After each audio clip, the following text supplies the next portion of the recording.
So hello everyone, welcome to the series and you guys watching the quant सोरासा। So आज की जो video होने वाली है वो होने वाली है रीजनिंग के सिलेबस एंड स्ट्रेटेजी के ऊपर। ये सेकंड पार्ट है इस सीरीज का। और फर्स्ट पार्ट में आपने देखा था कि क्वांट के बारे में मैंने बताया था, और ये जो वीडियोस हो रही हैं वो सिर्फ प्रीलिम्स के ऊपर हो रही हैं। तो बात करते हैं रीजनिंग के बारे में। रीजनिंग में टोटल नंबर ऑफ क्वेश्चन आते हैं 30। प्रीलिम्स की बात हो रही है, नंबर ऑफ क्वेश्चन आते हैं 30, मार्क्स होते हैं 30। It means each and every question 1 number का होगा। 30 क्वेश्चन 30 मार्क्स, ओके। और ड्यूरेशन मिलेगा आपको 20 मिनट्स, जैसे आपको क्वांट में मिलता है। और आपको पता है कि तीनों जो सेक्शंस आते हैं रीजनिंग, क्वांट, इंग्लिश, 1 आवर के होते हैं। 20 सेक्शंस बटे होते हैं, 20 मिनट्स बटे होते हैं। अब बात करते हैं रीजनिंग के सिलेबस की। तो रीजनिंग के सिलेबस कंसिस्ट करता है लॉजिकल रीजनिंग, ये मेंस का पार्ट होता है। Alpha numeric series, ranking, tradition, alphabet test, data sufficiency, ये मेंस का पार्ट होता है। Coded inequalities, seating arrangement, puzzle, tabulation, syllogism, blood relations, input output भी जो पार्ट होता है वो मेंस का होता है। कोड एंड डिकोडिंग मेंस के पार्ट होते हैं। लॉजिकल रीजनिंग, डेटा सफिशिएंसी और इनपुट आउटपुट। अब बात करते हैं प्रीलिम्स की। प्रीलिम्स में जो 30 मार्क्स जो होते हैं, जो 30 क्वेश्चन आते हैं, उसमें सबसे ज़्यादा जो वेटेज होता है, माने चलिए 15 to 20 मार्क्स का, लाइक 15 to 20 कह सकते हैं, 10 to 15 कह सकते हैं, बट अबव कहेंगे, 10 के अबव कहेंगे, 10 मार्क्स के अबव कहेंगे, 10 क्वेश्चन से अबव कहेंगे। वो वेटेज करता है सिटिंग अरेंजमेंट और पजल्स के। जितने स्ट्रांग ये होंगे उतना ही स्ट्रांग आपका मेंस होगा। जैसे मैंने आपको बताया था कि क्वांट में अगर अर्थमेटिक पे अच्छी कमांड है तो मेंस में भी वही कमांड सबसे बेस्ट होगी, और मेंस आप बहुत अच्छे से टैकल कर पाएंगे। अब बात करते हैं इस चीज़ की, तो सिटिंग अरेंजमेंट और पजल्स पे आप स्टार्टिंग से फोकस करेंगे तो बहुत अच्छे रिजल्ट्स मिलेंगे। ये आपको 20% होता है, मेंस आपका 80% डिपेंड रहता है। इसको अच्छे से कर लिया तो वो होते हैं। बाकी जो मिसलेनियस पार्ट होता है, अल्फा न्यूमेरिक सीरीज हो गया, रैंकिंग, डायरेक्शन आ जाएगा, अल्फाबेट टेस्ट हो जाएगा, फिर आपका डेटा सफिशिएंसी तो मेंस बता दिया मैंने। फिर सिलोलिज्म आ जाएंगे, सिलॉक्स बोलते हैं जिन्हें। ब्लड रिलेशन हो गया, ब्लड रिलेशन में आपको ये पूछा जाएगा कि ए के फादर बी हैं तो सी के ब्रदर इन लॉ, ये सब ऐसे क्वेश्चन आते हैं। जब प्रैक्टिस करेंगे तो अच्छे से बनने लगेंगे। अब बात करते हैं रीजनिंग में क्या स्ट्रेटजी ला सकते हैं, क्या कंसिस्टेंसी रखनी चाहिए, कैसे तैयार करना चाहिए।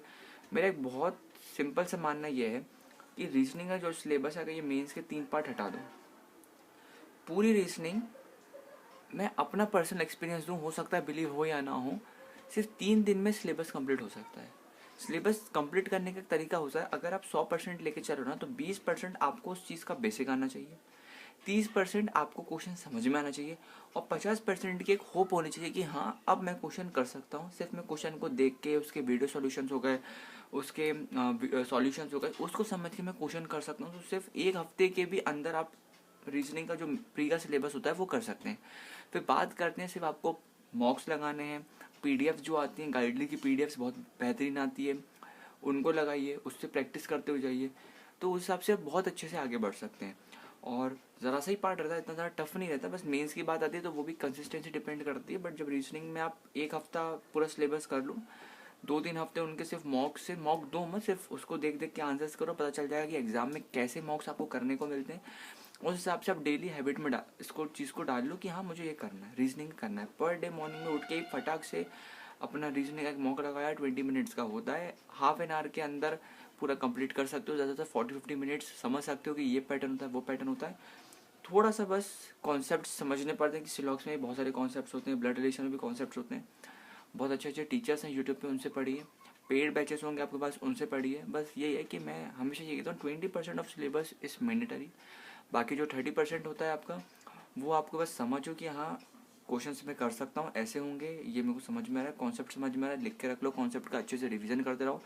और बाकी जो बचा कुछ 20+30-50, देन 50% जो बचता है वो ये रहता है कि हाँ एक अंदर से एक सहानुभूति कह सकते हैं उस चीज़ को, एक सहानुभूति हो कि हाँ मैं वीडियो सॉल्यूशंस देख के, क्वेश्चंस को पढ़ के, उसके सॉल्यूशंस देख के आंसर निकाल सकता हूँ। फिर धीरे धीरे जब प्रैक्टिस करेंगे तो स्पीड अपने आप बढ़ जाएगी, और आराम से रीजनिंग आप टेकल करके अच्छे खासा स्कोर कर सकते हैं। और मतलब मैं बता रहा हूँ, नंबर ऑफ क्वेश्चन 30 आते हैं, मार्क्स 30 होता है। वो तो डिपेंड करता है कौन सा एग्जाम है जिसमें कट ऑफ मिले ना मिले। यूजली यार कट ऑफ के ऊपर तो आप निकाल लोगे, 8 या 10 नंबर का कट ऑफ आता है। कभी कभार ज़्यादा होता है, कभी कभार बढ़ जाता है, 12 मान लो लास्ट टू लास्ट। उसके बाद से आराम से, ये एक ऐसा पार्ट होता है ना रीजनिंग का जिसमें आप स्कोर कर सकते हो अच्छे से। लाइक 25 तो कर ही सकते हो, मेरा तो ये मानना है 25 से लेकर 30 तक आप आराम से कर सकते हो, अगर कंसिस्टेंसी है।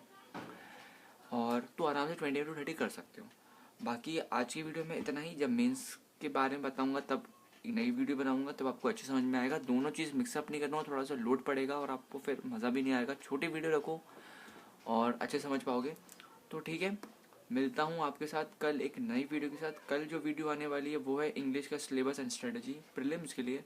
तब तक के लिए जय हिंद, जय Bharat. Have a nice day guys, thank you so much, have a nice day.